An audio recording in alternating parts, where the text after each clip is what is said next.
So I want to welcome everybody to what is a smartwatch. And today we're going to be talking about what is a smartwatch. That's really simple. Now, how many of you have ever owned a watch that does more than tell the time? Valid question. Technically, if it tells you the date, that's more than tells the time. And for years, the most popular thing that people would do with watches was tell the time. Now, do you know who invented the first smartwatch? Casio. Remember the Casio calculator watch back in the day? That was technically considered the first smartwatch because it did something other than tell the date and the time. You could actually have a calculator and everything like that on your watch. Now that was the first, but the first real smartwatch was actually made, believe it or not, by... $300? No, unfortunately I was not around. I was not born when that watch came out. So I'm not super familiar with what it cost, but thank you for the heads up on what it cost. But the first smartwatch that was really a smartwatch was made by Microsoft. And I actually had it many, many, many years ago. This was before smartphones were around. This is when BlackBerries were still a thing you could only get email on. Now, BlackBerries are a thing that you can only get email on. Let's be completely honest. They do the same thing nowadays. But the first smartwatch was made by Microsoft, and it was called the Microsoft Spotwatch. It was made in partnership with a company called Sonodo. You might have heard of them. They're a watch manufacturer. Anybody ever heard of Sonodo before? They make sports watches. I don't think they're in business anymore. But the first smartwatch was made by Microsoft, and how it got an update, this is before people had smartphones and Wi-Fi and all that, it updated over FM radio. It got an update 3 times a day over FM radio. And ever since that original smartwatch came out from Microsoft, I have had some way, shape, or form of smartwatch on my wrist. The first mainstream smartwatch to ever come to be was something called the Pebble. I don't know if you've ever heard of the Pebble. Pebble used a screen that was like a Kindle, so it would last a week or two, and it was a great piece of tech. Pebble was just shut down 2 months ago, and it was bought by a company called Fitbit. We all know Fitbit. Okay. And one of the other big news stories the last few days is that Fitbit is now working on a smartwatch that they're going to release this fall. Now let me show you all of my smartwatches I have with me right now. These are all smartwatches. I'll tell you what they all do. I'll show you a little bit of what they all do. But this one is the only one that's on right now, if you notice. This is my Apple Watch. I'm going to show you more about the Apple Watch in a couple seconds' time. This one's a very fancy watch. This one's a Google software. This is my favorite smartwatch ever made. Still better than the Apple Watch, but it's no longer made. It was made by Microsoft. I had it for a year. This is my 9th one, number 9 in a year, because they made this material so it rips and it breaks so easily. But this one has some awesome features. It actually, you see this little black square right here? Mm-hmm. That actually detects the ultraviolet radiation and tells you when you need to put on more sunscreen. So it detects the UV and it tells you when you need to put on more sunscreen. It's a really awesome watch. I keep it as a collector's piece. I don't wear it anymore because they don't make it anymore, so to get it replaced would be impossible. But it kept ripping, it kept breaking. Great watch. What the coolest thing is this watch right here has the exact same sensors that a polygraph has inside of it. It has skin galvanometry, so it can see how sweaty your skin is. It's got pulse. It's got all of these different things. It's got heart rate. It's got blood oxygen. So I actually built an app to turn this into a lie detector, and that's what I still use it for. I still actually can use it as a lie detector. I built an app. That app does not work on iPhone. It only works on Android to turn it into a lie detector. Now, another one, this is probably the number 2 smartwatch platform. This is a very cool watch. I want to show you this watch because it's a really awesome watch. It's by Samsung, and it's called the Samsung Gear S3. But what I want to that's really cool about it, I don't wear it much, but here's the cool thing. If you want to interact with the watch, you notice the screen on the watch is not very big, is it? If I wanted to go in, I got to dig around with my fingers and go all these different things. Here's what's cool on this one, which the Apple Watch doesn't have, is I can actually rotate the entire bezel. See the bezel rotating there? So I'm moving this physical bezel, and it's actually moving what's on the screen. So I've got that one.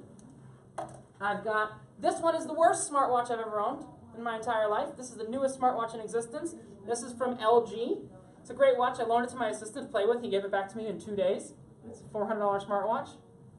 It actually has a cellular phone chip built inside, and you can use it without needing your phone. You can make phone calls directly from it. You can put apps on it. You can do all these different things right inside. And this one is just a fancy one. Now here's the thing. I have 4 watches. Do you know how many I'm actually wearing though?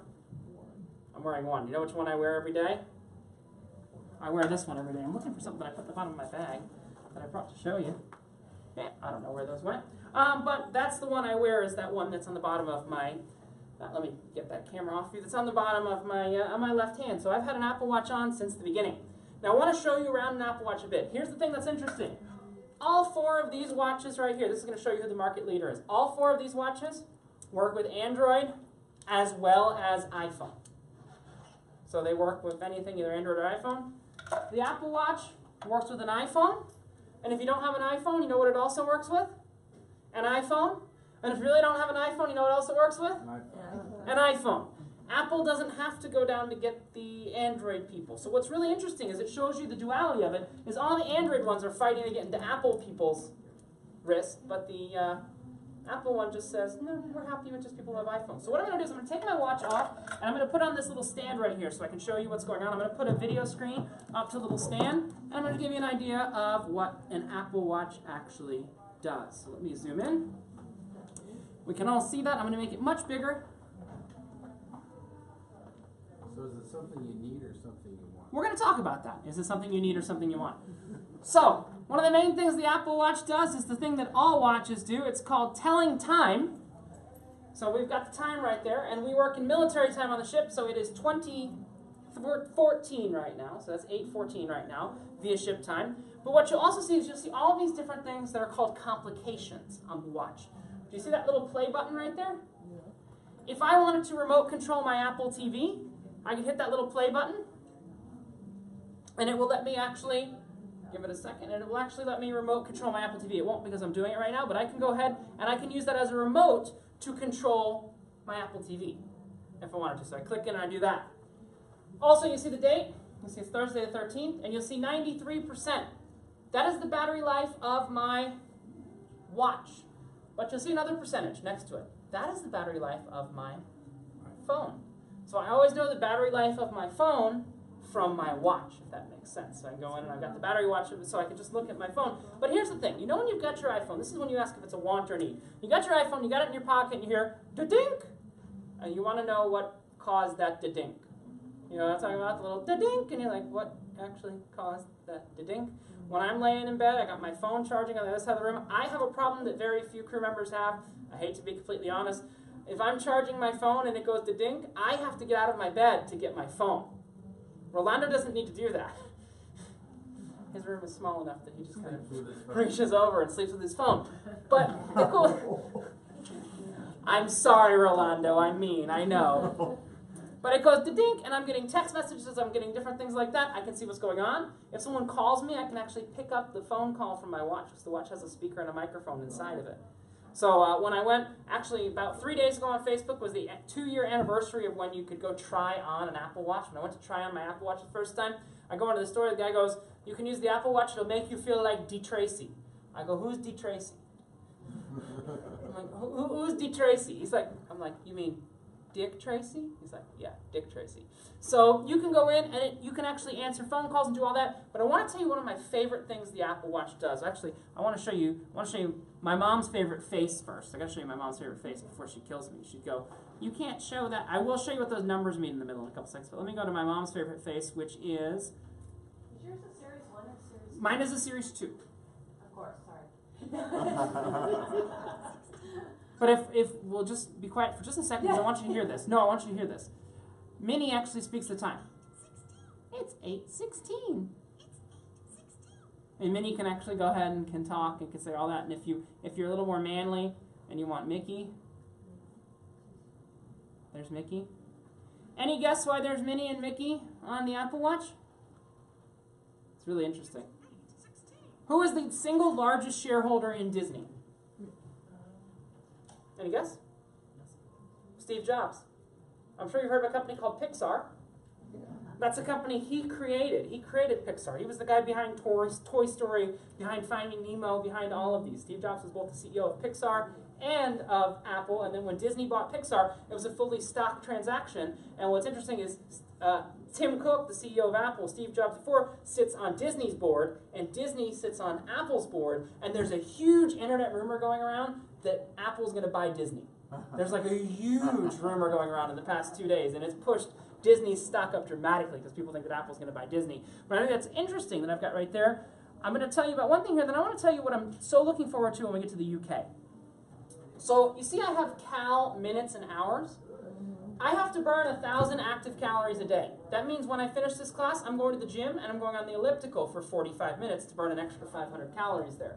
I have to have 30 active minutes a day. And I have to stand for 12 out of 12 hours and move around for at least 1 minute during the day. Have any of you cruised with me before? Before this cruise? Nobody's cruised with me before? I used to be, well, you see that? I was about 55 to 60 pounds heavier. 55 or 60 pounds heavier. You saw in my pictures, yeah, thank you. But I was a lot heavier. I know. It's the ice cream. It's the ice cream. I just had the ice cream, but it's sorbet, so it's okay. But I can go in, and as long as I fill those every single day, I fill all those numbers, I'm happy. I can go to sleep. I'm good to go. But my favorite thing to do with the Apple Watch is something that you can't really do in the States yet, and it's called Apple Pay. And you've probably seen it if you have an iPhone. You've probably seen Apple Pay before. Anybody from the UK?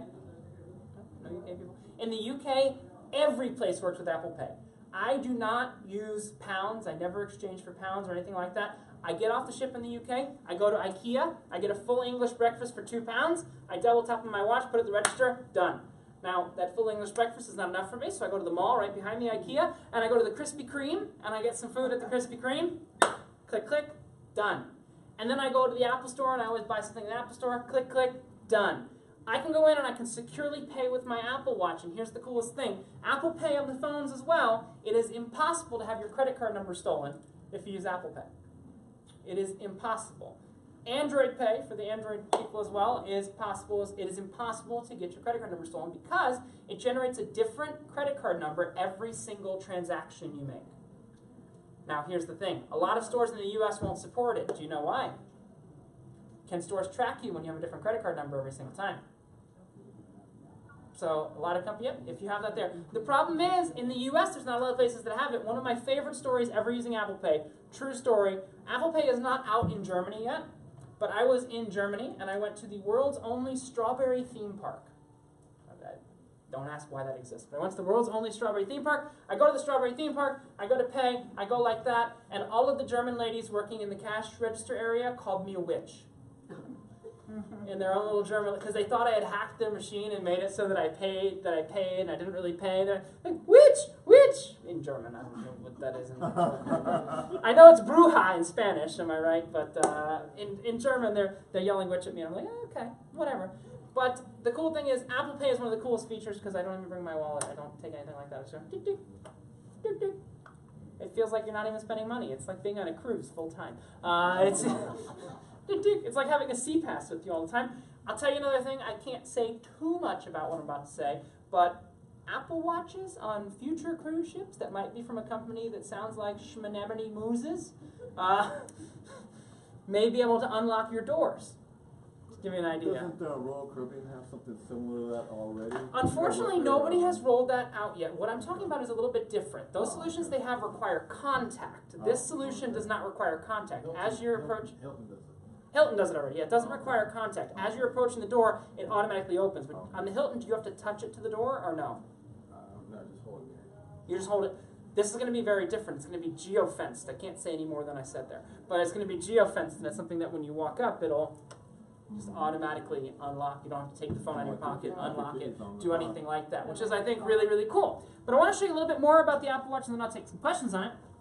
One of the other cool things you have on the Apple Watch is apps. So one of my favorite apps on the Apple Watch is Facebook Messenger.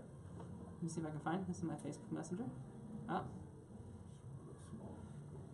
Yes, it's small, but I'm going to see what the last thing I sent in Facebook Messenger was, because that could be a little scary. There we go. Yes, it's small, but I can go in, and when I'm reading it, when I get a message, it'll come up, and I can respond with my voice. So if I want to respond with my voice, I can go in. I don't have to type. There is no on-screen keyboard or anything like that. I respond with my voice, and it can connect via either Wi-Fi or Bluetooth. So connect via Wi-Fi or Bluetooth, and I'm able to go in. It's being stupid with me because I want to show you guys something, but I can go in and I can respond, or I can send an iMessage if I wanted to. Here we go. That's from my mom. And I asked a question, and I can say, okay, I'll get one for Grandma too. And it'll go in and it'll say, okay, I'll get one for Grandma too. And I don't have it connected because I'm showing it off to the screen, but I can respond and I can do all of that right there. The whole concept is, you know, if you have a smartphone, you pick up the phone and you see all those notifications on your screen. The idea of the Apple Watch is to act on the notifications that you're getting. Does that make sense? It's to act on, if someone sends you a text message, you can go back and you respond to that text message from the Apple Watch. Now you can do that with all of these watches as well if you have an Android phone. On the Apple Watch, the only smartwatch that allows you to respond to text messages, on the iPhone, the only smartwatch that allows you to respond to text messages is the Apple Watch. This will let you know you've got a text message. This will let you know you've got a text message. This will let you know you got a text message. This will let you know you got a phone call. But the only thing that's fully integrated is the Apple Watch. The nice thing, she asked if I have a Series 2, is that this one is now fully waterproof. The old one was water resistant. This one is fully waterproof. And my favorite story about this, I had my phone down in my cabin on deck 2.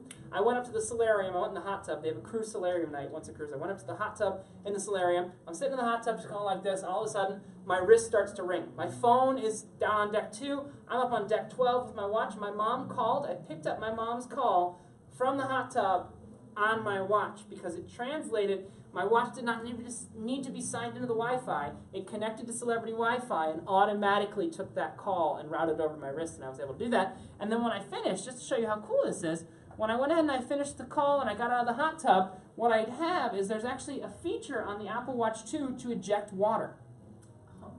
So if I scroll, we're all going to be quiet for just a second, and you'll hear this. I want you to hear this noise that's going to play in just a few seconds. It actually plays a specific tone whose entire purpose is to get water out of... Come on. Just because I want to show us. Okay, so turn the digital crown to unlock.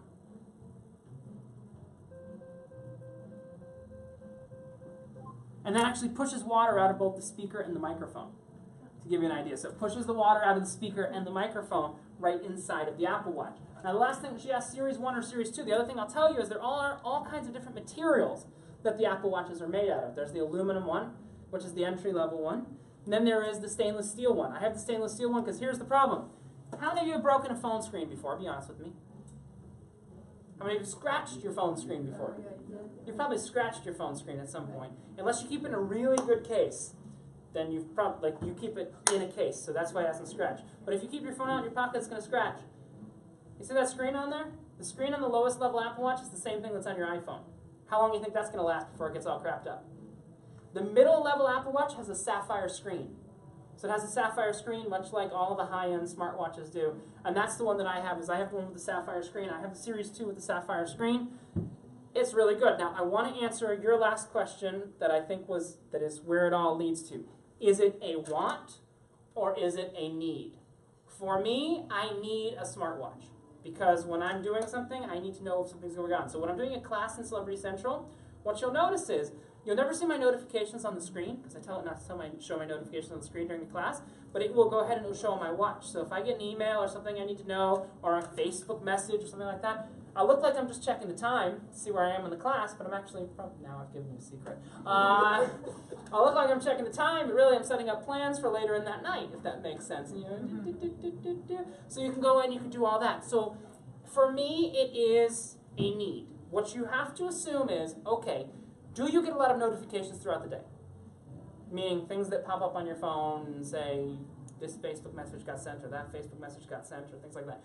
If you don't get a lot of notifications, it's not going to make a lot of sense, if that makes sense. If you don't get a lot of notifications, because it's designed to show you the notifications, then allow you to act on those notifications. That's the concept behind the Apple Watch.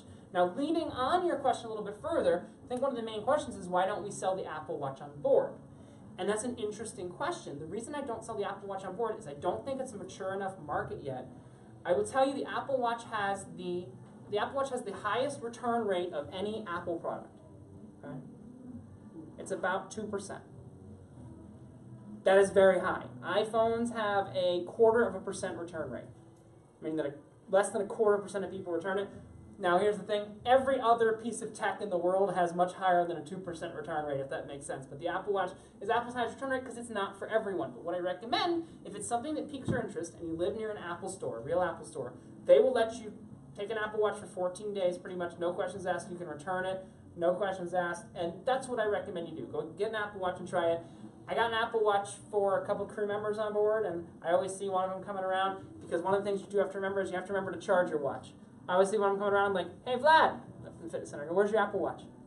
He's like, I forgot to charge it. I'm like, oh. I'm like, Vlad, you make me so sad.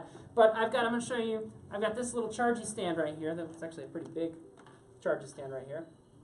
That I just take my watch, I put it on.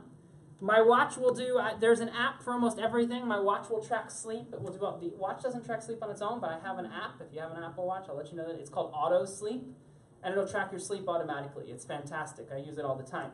But that is, in a nutshell, smartwatches. Any questions? I'll take any questions we've got. Yeah, go ahead. When the messages are coming in and say you can't answer those Yeah. or response, what happens to those and how do they?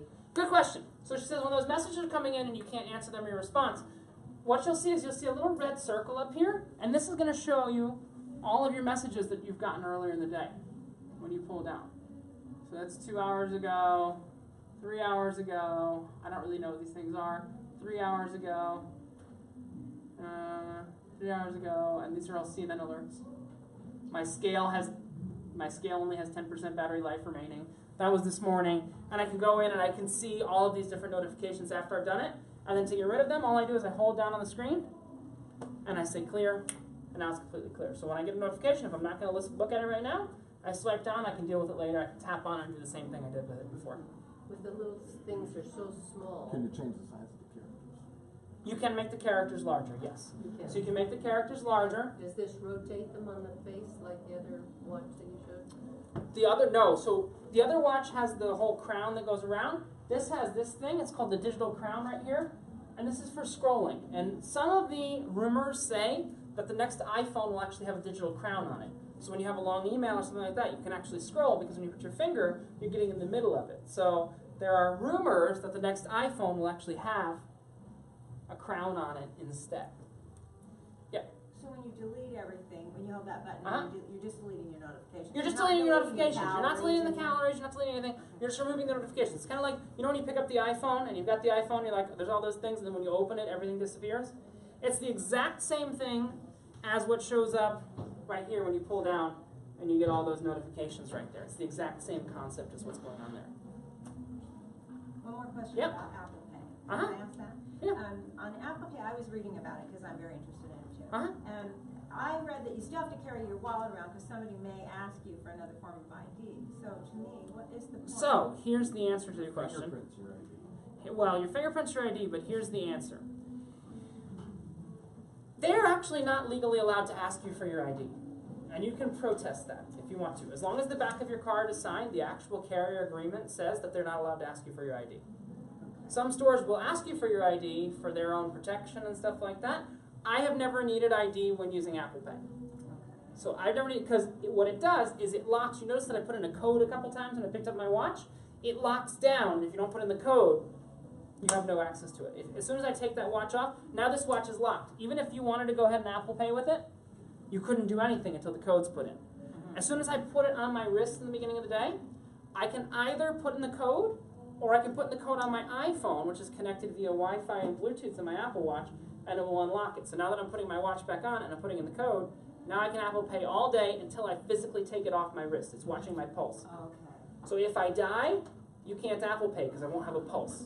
If that makes sense. But you don't Or have you to could put your grab code your in it. phone and put your... You don't have to put your code in every time you're going to use it. No, every day. you don't put in Like your... this, I have to put my code in. Do you have the fingerprint set up in there? I do.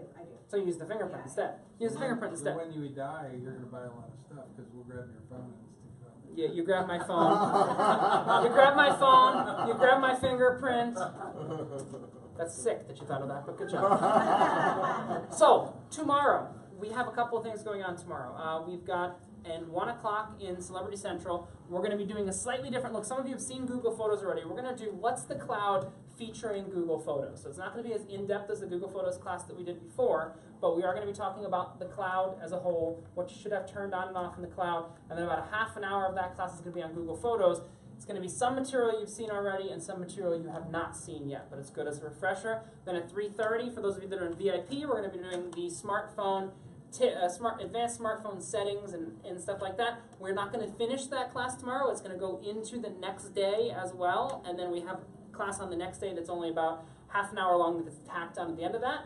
But from the next 2 days, from about 11 to 12, if you have any questions, I'll be up here. Just on a C day, it's hard to find me on a C day, so we're not doing any classes in the morning. So from about 11 to 12 up here, Orlando's going to be handling internet or anything like that. But if you've got questions, you can come up and see me between 11 and 12 because it's hard to see me on a C day, so I've made that in there. So if I did wanna migrate my other account into Gmail. tomorrow. Yeah, come up tomorrow or the next day between 11 and 12. For tonight, that's it. Bye!